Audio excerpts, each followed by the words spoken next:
Hey, good afternoon here. It's Jeff with Cedar Rapids Construction. We have our new SawStop table saw set up finally. We've spent probably about the last 4 weeks or so on this saw, but it is complete as of right now. Other than our dust collection system we plan on getting on the walls. We got the dust collector in our shop, but it's not set up. We don't have the piping and stuff into this room yet. So I just wanted to go over some of the saw, what we noticed we liked about the saw, what we disliked about the saw, which actually we don't have anything we don't like about it so far. We've had some issues with the company we bought the saw from, and that's probably where this review is probably going more than anything to do with the saw. But it is a PCS 175 professional cabinet saw. It's 1.75 horsepower. This thing is huge. The issue we had with the right side extension table on my previous video was that Acme Tools sent us the wrong table extension for this, which actually took the table from the edge of the table saw extension all the way out to here, so we could not mount the router attachment inside the frame, the rail frames, like we were supposed to. So when we got back a hold of Acme Tools for the correct one, they made us buy the new one, which is a 27-inch to fit in here with the router, and they sold us a 36-inch.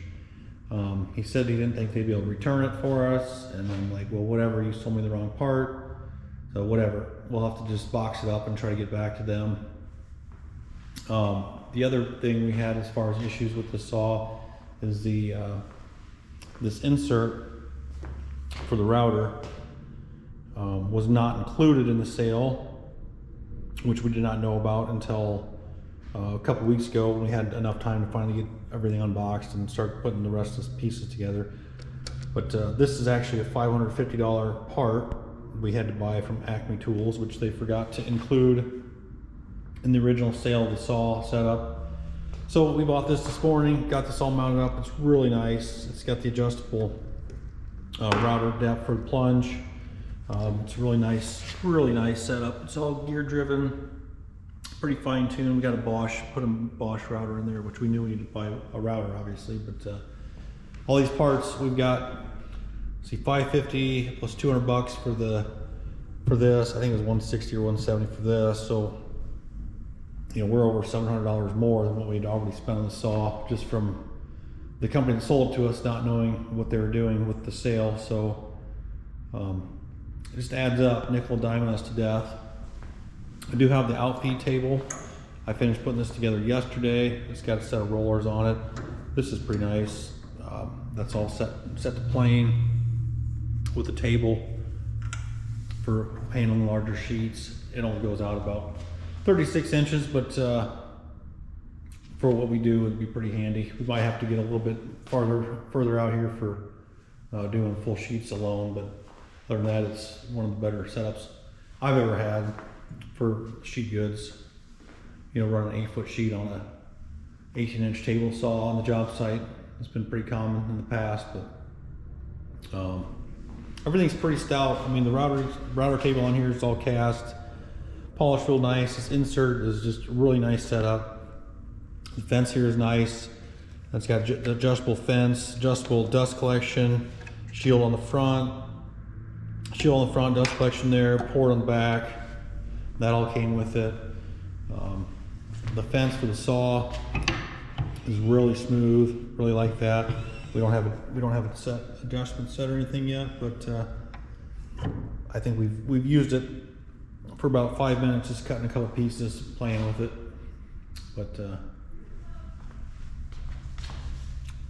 like it a lot. It's got the power lights here that tells you on the side what the status is of the system. Push to stop, big stop button there. You can get with your knee pretty easily. It's got the accessory holder down on the side for fence, for cross cuts. There's a hook on the other side for blade wrenches there. This cabinet on this side here opens up to access the motor, and side access for the cartridge, and the dust collector hose in there. The dust collector port is on the back side. It's got a big 4-inch port down there.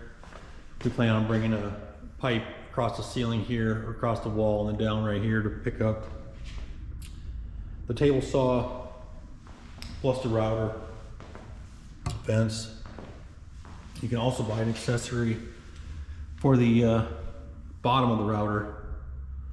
This basically creates a cabinet for the router for any fine dust that comes through the head of the router. Pick up that fine dust too. I don't know if we're gonna worry too much about that, but pretty nice little setup. That's what I have now. I told you I'd come back and do another review and update on the saw, and that's where I am right now.